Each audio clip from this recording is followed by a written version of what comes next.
Hi everyone! Today I'm going to show you how I make Nanimo bars. There's 3 layers to it, and for each layer that I do, I have to let it chill for 1 hour. So this is the first layer.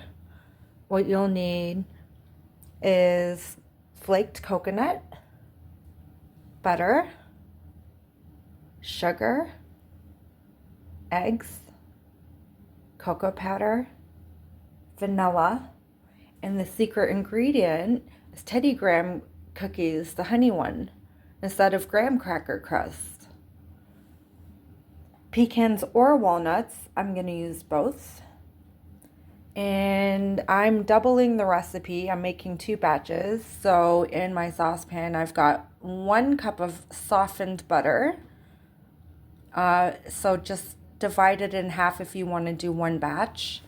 And it's supposed to be a 9x9 pan, but I couldn't find one, so I'm using an 8x8, which will just make it a little thicker. Okay, so that's what you need for the first layer, and also I don't have a food processor, so I'll be using a blender, and hopefully it works. We'll have to wait and see. I have the 1 cup of butter melting. I changed the pot because I realized afterwards that I'm doubling the recipes, so I need more room to work with. So once this is melted, I'm going to be adding the other ingredients.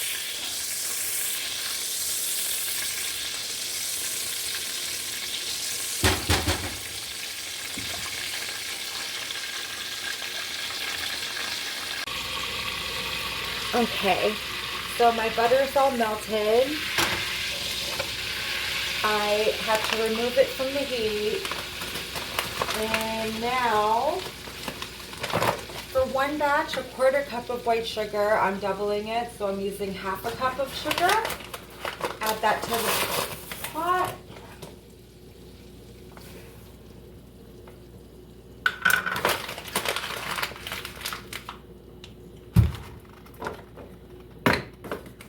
Should be 1/3 cup cocoa powder, but because I'm doubling the recipe, it's going to be 2/3 cup.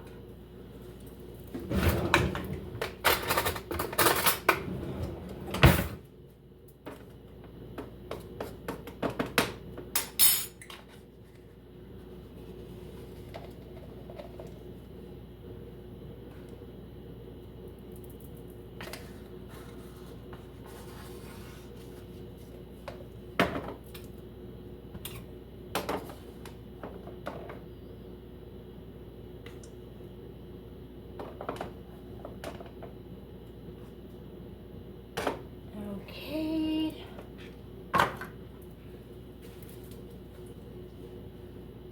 Now, it's supposed to be room temperature eggs. 1 egg for the 1 batch. Because I'm doubling it, I'm using 2 eggs.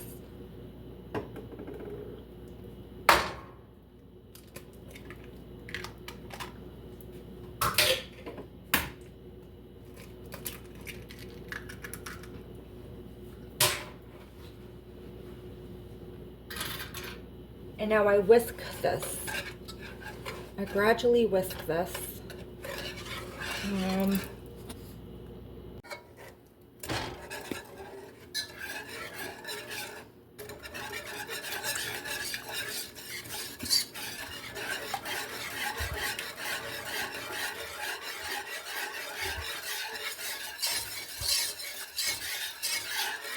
Am I ever glad I changed pots? I'm glad I realized it before I started doing it in the smaller saucepan. The saucepan would have been okay for 1 batch. Okay, that looks good, nice and smooth.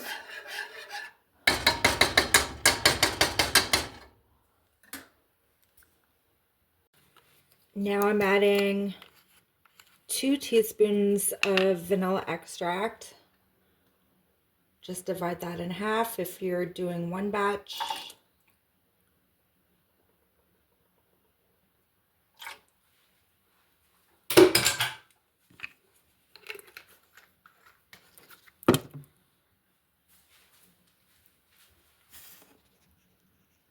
Okay, so now I've moved over to my blender. I don't know if this is gonna work. I really hope so. If it doesn't, then I don't know. So this is the secret ingredient. Instead of graham cracker crust, I thought of this myself because I love the taste of it. It gives it a more of a cookie taste than a grainy taste.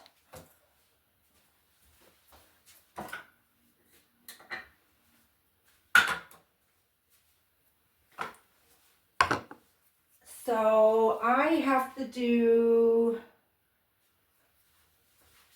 4 cups because I doubled the recipe. So let me try with 1 cup first to see if it even works.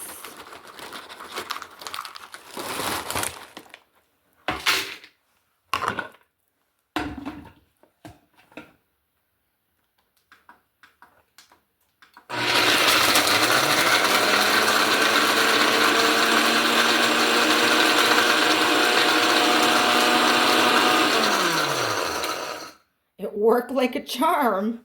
Okay, let me add another cup.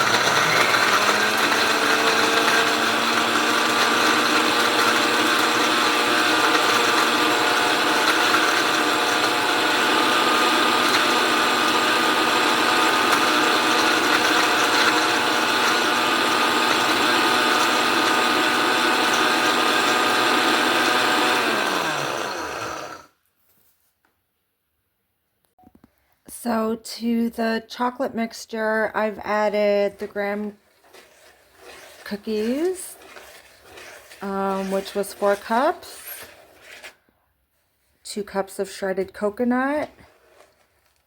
You're only supposed to add half a cup of walnuts or pecans, but I added half a cup of each, and you just want to incorporate this and stir it.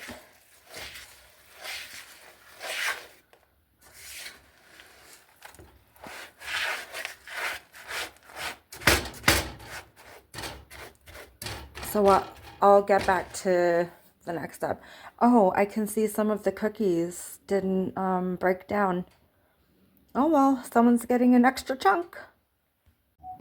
So I mixed everything and incorporated it, and I've divided it into 2 8x8 pans. So for the first layer, you want to smooth it at the bottom. Try to make it as even as possible.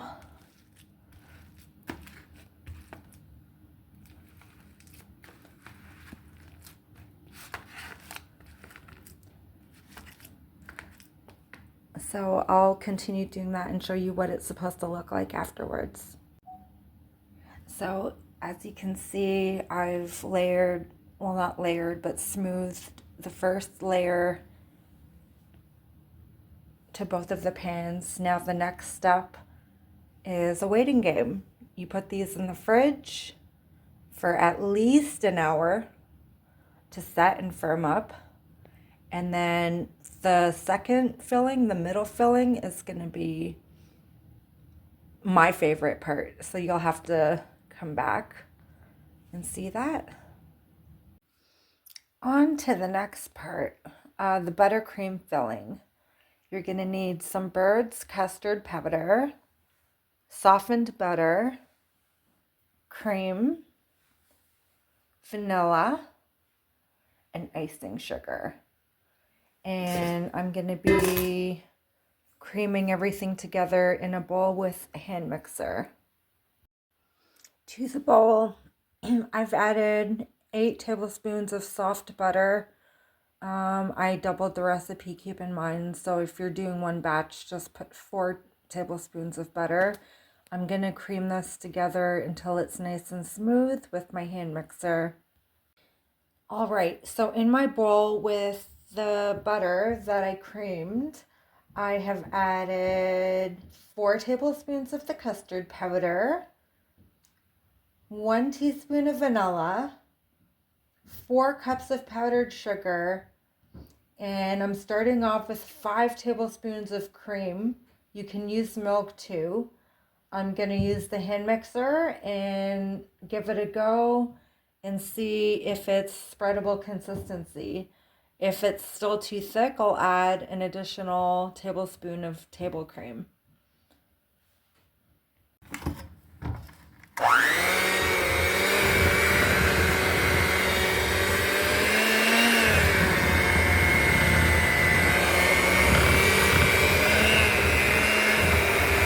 That's what you're looking for. You want it to be spreadable.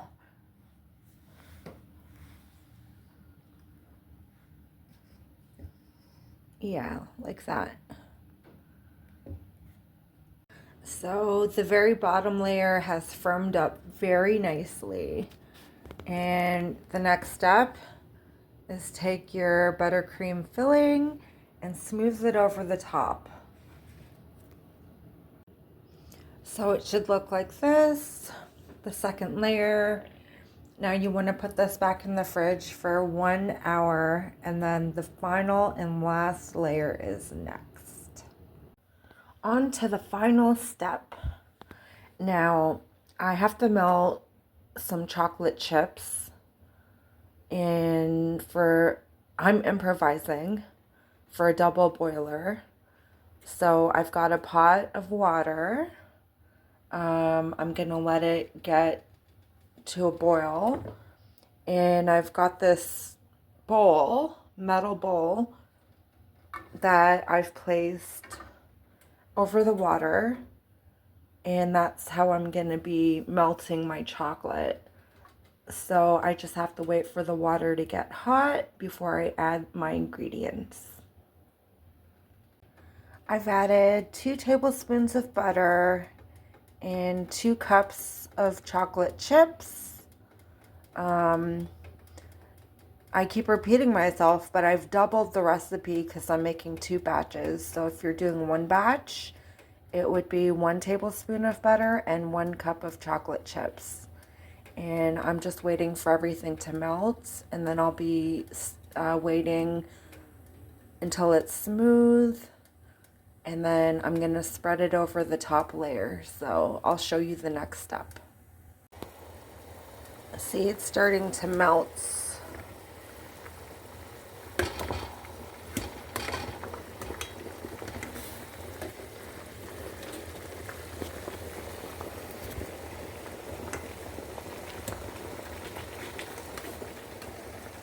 Okay, so I have the chocolate. I think I didn't put enough butter. I'm not sure why it's so thick. It's usually, maybe I made a mistake. But I'm gonna try to spread this over anyways and see what happens. So something definitely went wrong. I didn't add enough butter because my recipe was originally 4 ounces of chocolate, and I forgot to put into consideration that I put 8 ounces per batch instead of 4 ounces, so I should have put 2 extra tablespoons of butter. So look at how it turned out. I'm sure it will still taste good. Now you just put it in the fridge, let it chill for an hour, and then cut into squares. Hope you enjoyed. Bye.